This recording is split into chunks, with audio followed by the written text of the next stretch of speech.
Hey everybody, welcome to the channel. I'm One Vexy Guy, and today we're going to do a video quickly on what I think to be the quote-unquote meta loadout is for the Crucible.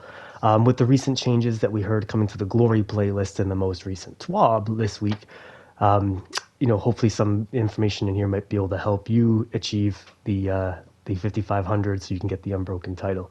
If you haven't heard about this, real quick, this is season 16, and in season 19 they're going to be making changes to the Glory playlist, which is survival, and they're going to be making changes to, I'm assuming they're going to be retiring the unbroken title and replacing it with a new title. So if you haven't gotten your 5500 three times, because that's the requirement in three separate seasons, that's the requirement for to get the unbroken title, you have this season, season 17 and season 18 to do it. So get on that grind.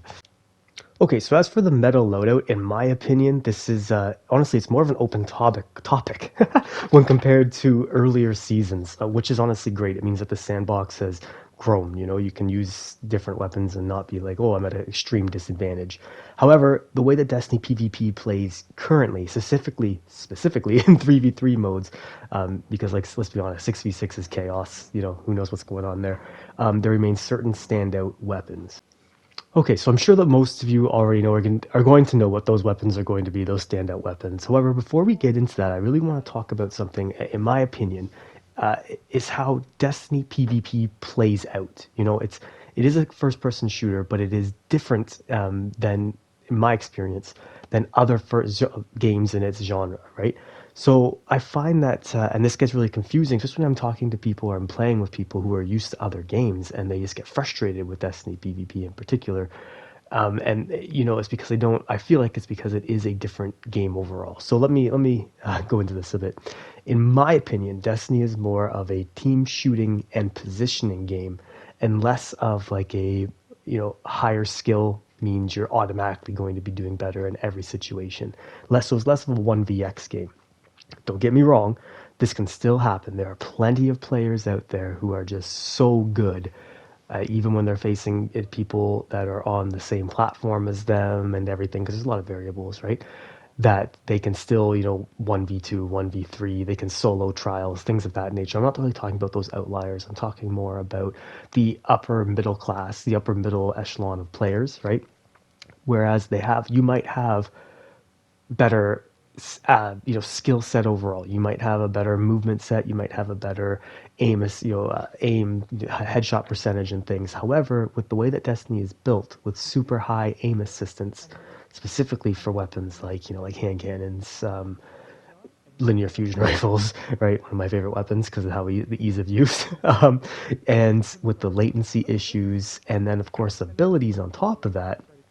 I feel that like two or more less skilled players can, even the field with a more skilled player. So in that regard, I'm trying to say is that you have to be.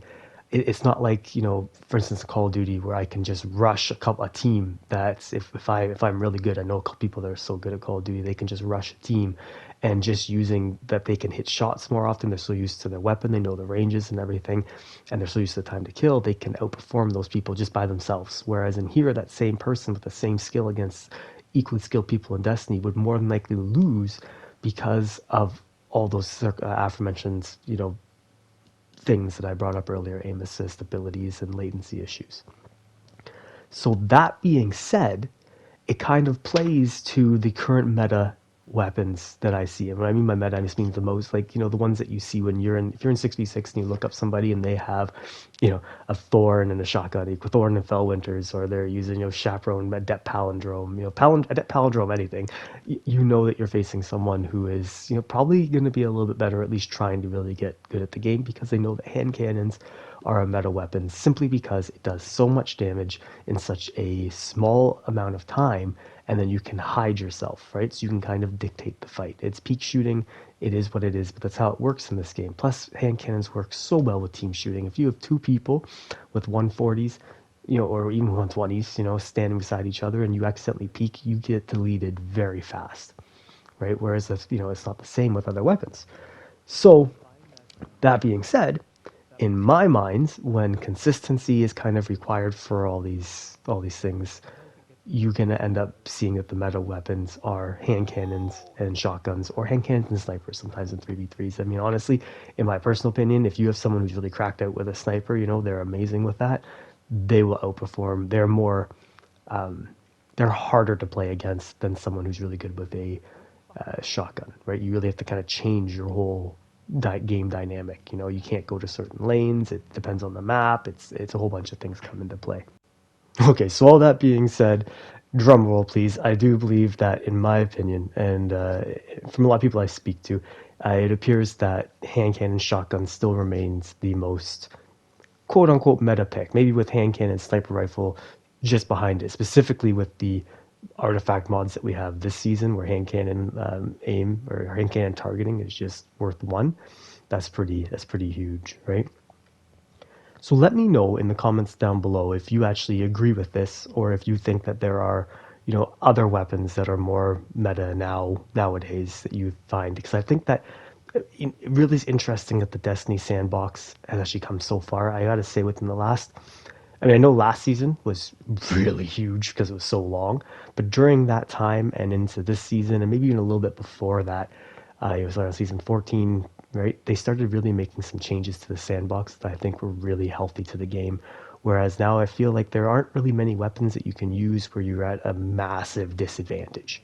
You can use a scout rifle and just change your play style a bit and change your positioning, and you can still compete. And that kind of segues into my. I plan on doing a couple of builds because on off meta loadouts, quote unquote, that actually kind of counter the meta that I like to use. Specifically in 3v3 modes.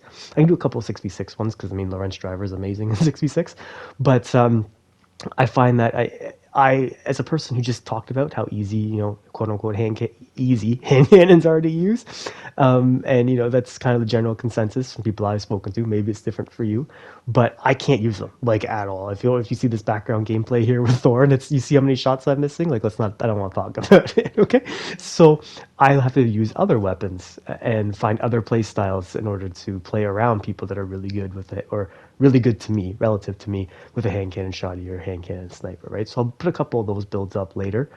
And if you have any of those ideas or things that you love to use, please leave them in the comments down below. I'd love to hear from you.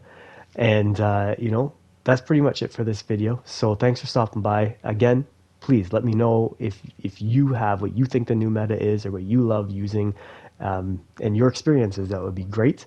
And just please like and subscribe, and have a great day, and we'll talk to you later. Thanks for watching.